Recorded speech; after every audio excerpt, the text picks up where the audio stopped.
Ladies and gentlemen, Laurie Cardozo-Moore with Proclaiming Justice to the Nations with my weekly update, just to let you know what we're focused on this week. And I want to thank all of our PJTN watchmen who sent email messages letting us know that you all are praying for the Americans and the Afghanis who are stuck in Afghanistan.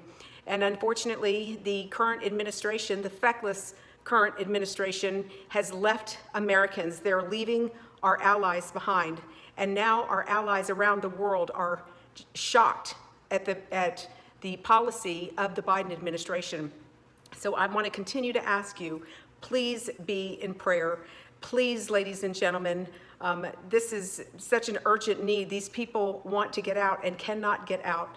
And apparently, from what I understand today, the airport for civilian flights has been shut down. The only part of the airport in Kabul that is accessible is where our military is. So please pray for God to move, to help get these people out of harm's way.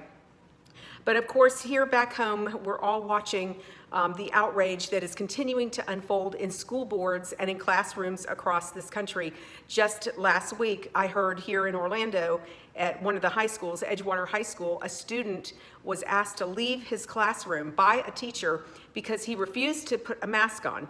His parents, of course, wrote a letter to the school stating that their child would not be putting a mask on, and the teacher made the child leave the class. And when the child was leaving, she pointed out and said to the rest of the students, "This is what white privilege looks like." Ladies and gentlemen, this is outrageous that this is going on, and we are in the process. We've been contacted, and we are looking to try to find some legal counsel for this family. This is outrageous what's going on. We've been watching the school board meetings, even in Williamson County. Parents are outraged about what's going on, demanding that they reverse their policy on making masks or mandating students wear masks. But of course, we also see parents who are outraged about critical race theory. And this week, our focus is again on educating. You know, our mission is to educate Christians to stand with our Jewish brethren and defend the state of Israel against the rise of global anti-Semitism. And one of the ways that we do that is through education, because if we don't educate our children accurately, and you all remember, it was a decade ago that we found an anti-Semitic quote in a textbook in Williamson County.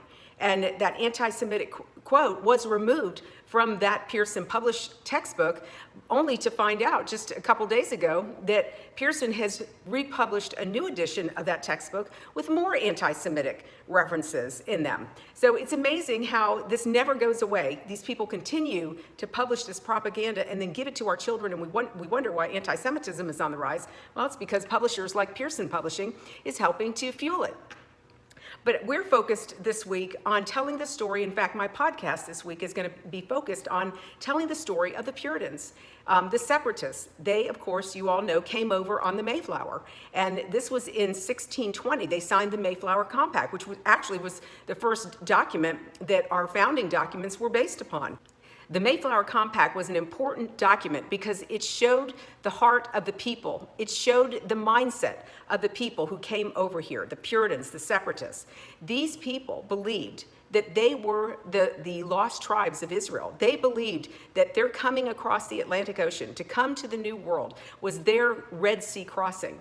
And it's interesting because, as you all know, we have been teaching about the Hebrew roots of the Christian faith because we're trying to connect Christians to understand why they should connect to our Jewish brethren, why they should stand with Israel. This is all biblically mandated. So we're going to focus in our podcast this week on telling about the Puritans. In fact, it's going to be a couple of weeks long. There's going to be a series of this talking about the Puritans, bringing the history and the story to life for you to share. We've got a Focus on Israel show that we're going to be working on in the coming weeks, producing about this topic as well. But it's important for you all to understand, you know, in our classrooms today, we are teaching from Reconstruction forward. We're not teaching about the Puritans when they first came over, not like you and I. Those of us who are over 50 were taught about the Puritans in high school. We learned about how they came over from England because they were being persecuted. Because they were considered Puritans or different than the church in England. They were considered a problem for the English government. And that's why they were persecuted. They saw their persecution likened to the persecution of Jews. And so this is such an important concept for us to understand. It's an important part of our history. We're not teaching this history to our children. And this is why all of the media, all the programs that we produce at PJTN are educational tools. They are resources that we make available to you so that you can share this information with your family and with your friends, especially your children. Because ladies and gentlemen, the videos that you have access to on our website at pjtn.org, under our media, those videos that you have access to, your children are not going to learn that information in school. So we have to find alternative means to educate our children. And these videos, since our kids are, media driven, we use these videos as tools to teach these kids so that they'll know the truth and the history, the real history of America. Critical race theory has been pushed, and they say that, the 1619 Project should be taught. No, ladies and gentlemen, that's not the real history of America. Let's teach about the Puritans. Let's talk about why they came here. Let's talk about how they viewed Israel, because even from that point in time, they believed that they were coming to the new world. They, if we look at a lot of the cities across this country, they all have Hebrew names. There was a reason. Those names, they received those names back in the early years, the early founding of our country. So anyhow, all that to say is I want to thank all of you for tuning in, and again, watch the podcast this week. Share this video message with your family and friends, especially if you have family and friends who have children.